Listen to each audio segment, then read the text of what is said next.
जब कंस की चिंता दिन ब दिन बढ़ती जा रही है तो कंस सोच रहा है कि मैंने अपने काल को मारने के लिए अनेकों अनेक राक्षस भेजे, लेकिन कोई भी मेरे पास में लौट करके नहीं आया। किसी ने हमें ये नहीं बताया मेरा काल कैसा है।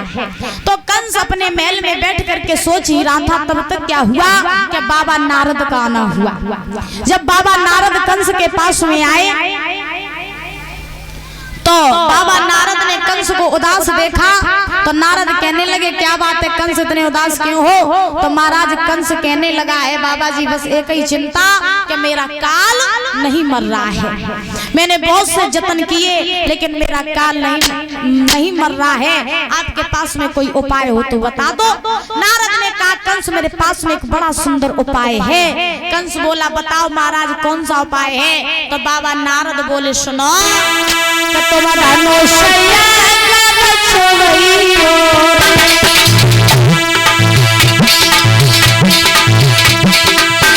बोले तुम्हारा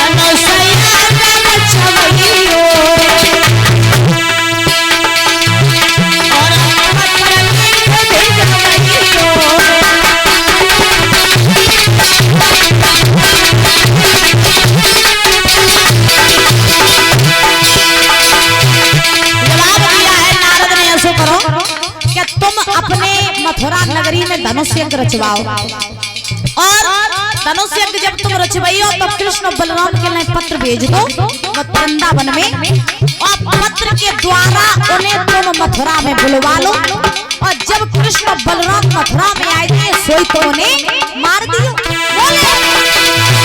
अरे कृष्ण बलराम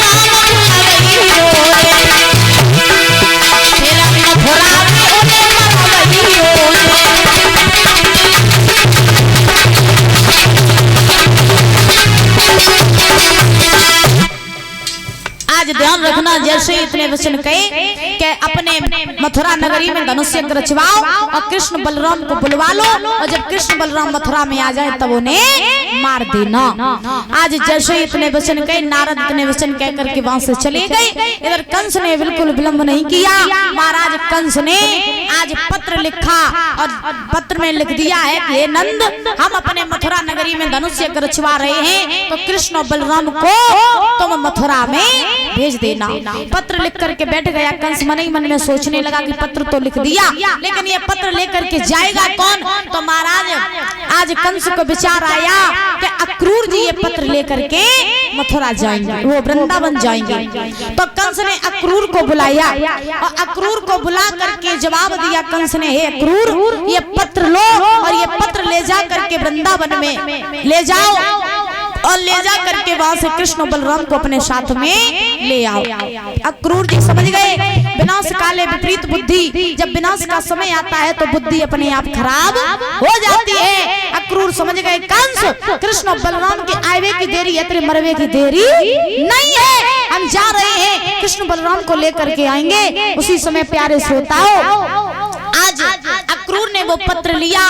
पत्र लेकर के परीक्षित महाराज वृंदावन में पहुंच गए। माफ करें समय थोड़ा कम है, कथा थोड़ी बड़ी है इसीलिए थोड़ा शॉर्ट में कर रहे हैं संक्षेप में, क्योंकि समय भी हो रहा है जब माताओं को भोजन वोजन भी बनाना होता है। जो कहीं शास्त्री जी के चक्कर में भूखे और बैठे रहे। बोले गोविंद भगवान की। इधर महाराज आज अक्रूर जी पत्र लेकर के वृंदावन में पहुंचे। जब वृंदावन में अक्रूर पहुंचे नंद ने देखा कि भैया अक्रूर आए हैं तो नंद ने बड़ा सम्मान किया। अक्रूर का जवाब दिया कहिए अक्रूर जी आपका कैसे आना हुआ। अक्रूर ने जवाब दिया है कि हे नंद हम यहाँ आए हैं इस उद्देश्य से क्योंकि कंस के यहाँ से पत्र आया है और उसके यहाँ पर धनुष यज्ञ चल रहा है तो उस धनुष यज्ञ में उसने कृष्ण बलराम को बुलाया है। हम कृष्ण बलराम को लेने के लिए आए हैं, मेरे साथ में उन्हें भेज दो। ध्यान रखना जैसे इतने वचन कहे तो आज बाबा नंद कहने लगे हैं कि हे अक्रूर जिस रास्ते से तुम आए हो उसी रास्ते से वापस चले जाओ क्योंकि मैं कृष्ण बलराम को कहीं नहीं भेजूंगा। क्योंकि अगर मेरे कृष्ण बलराम मथुरा में पहुंच गए तो ये कंस मेरे कृष्ण बलराम को मार देगा, हम नहीं जाने देंगे। तब तक मैया यशोदा आ गई। मैया यशोदा ने भी ये वचन सुने तो यशोदा ने भी यही बात की कि हम इंतजार कर लाइट आई लाइट